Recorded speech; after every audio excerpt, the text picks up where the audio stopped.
क्या हुआ उस इंटरव्यू रूम के अंदर?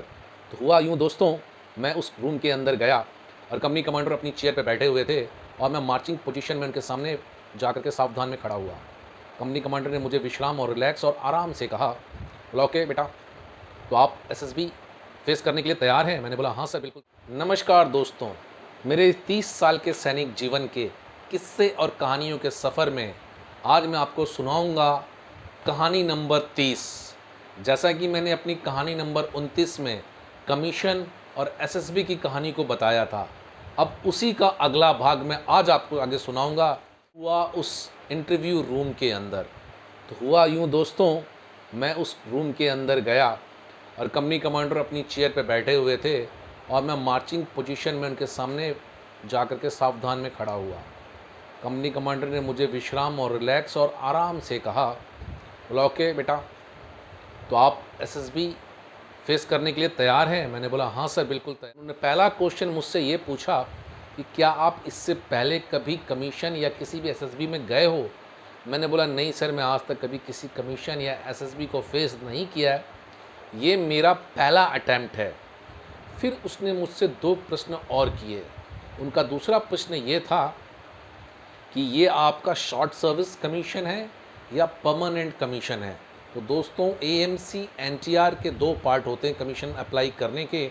एक होते हैं फॉर शॉर्ट सर्विस कमीशन और एक होता है एनटीआर परमानेंट कमीशन।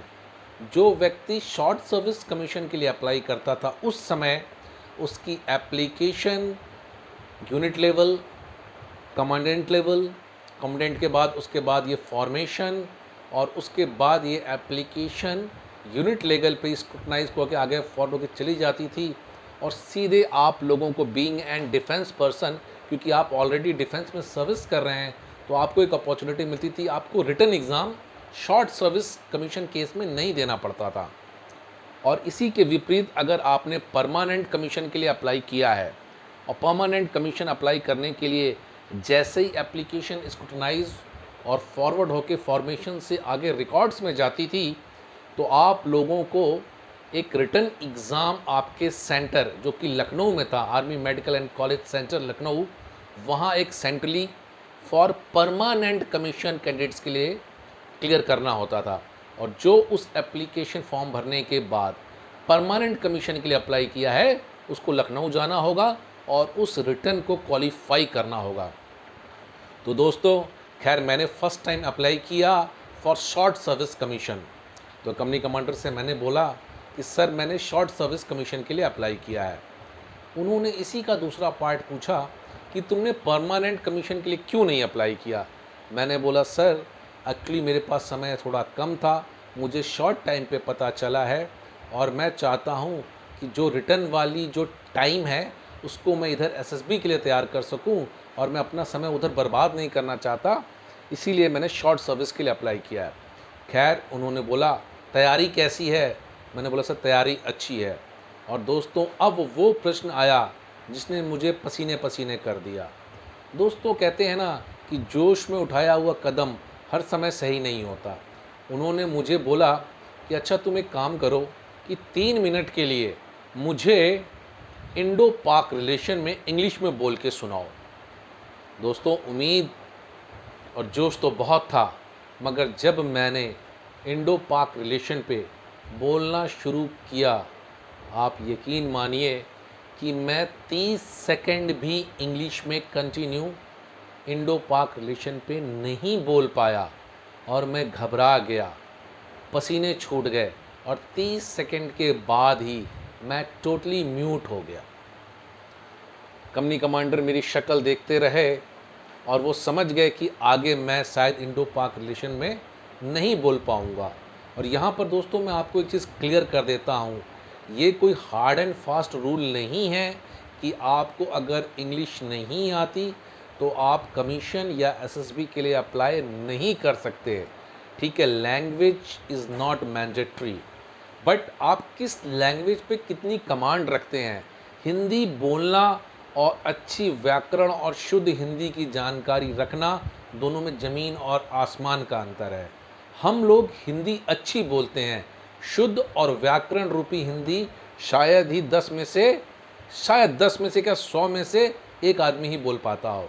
तो यहाँ तो ना तो हिंदी अच्छी थी और ना इंग्लिश पे कमांड अच्छी थी, क्योंकि बिहार से आया हुआ गांव के स्कूल का पढ़ा हुआ एक बच्चा जिसने मेहनत किया, सेना चिकित्सा कोर में एज अ मेडिकल असिस्टेंट आया और 7-8 साल की सर्विस करने के बाद, करीब 9 साल मेरी सर्विस हो रही थी और एक अपॉर्चुनिटी मिली कमीशन प्राप्त करने की, तो जोश और साहस के साथ मैंने उस फॉर्म को तो भर दिया।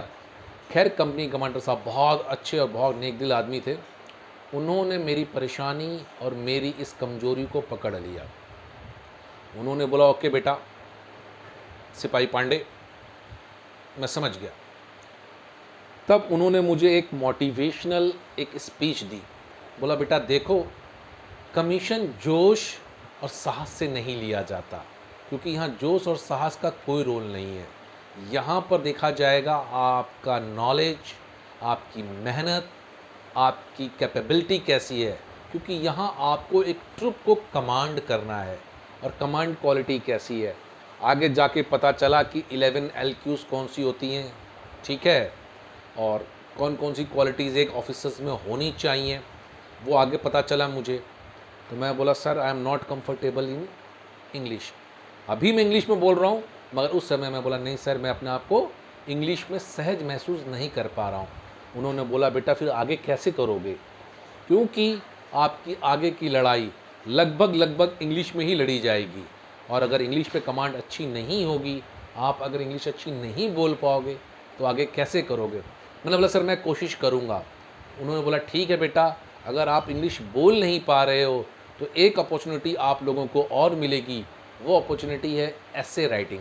अगर आप एसे राइटिंग में अच्छा लिखोगे, अच्छे मार्क्स स्कोर करोगे, तो मैं ये इंश्योर करता हूँ कि मैं आपकी इस एप्लीकेशन को आगे फॉरवर्ड कर दूँगा।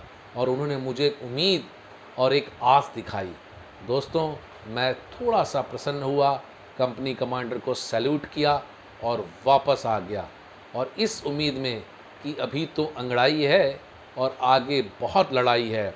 और मैं वापस आया और मैंने उसी दिन ठान लिया कि जिस दिन इस ऐसे राइटिंग को लिखा जाएगा उसके लिए मैं तैयारी अभी से शुरू कर दूंगा। और क्या रहा ऐसे का टॉपिक, क्या लिखा उस ऐसे के टॉपिक में, और कितने मार्क्स आए मेरे उस ऐसे में, क्या मेरी एप्लीकेशन आगे फॉरवर्ड हुई या नहीं हुई, इन सब चीज़ों को जानने और देखने के लिए अगले एपिसोड में, जो कि आएगी कहानी नंबर 31 कहानी में, 31 नंबर कहानी में मैं आपको बताऊंगा इस आगे की जर्नी को। तब तक के लिए दोस्तों आप मेरे इस वीडियो को ज़रूर देखिएगा और पूरा देखिएगा। जय हिंद, जय भारत।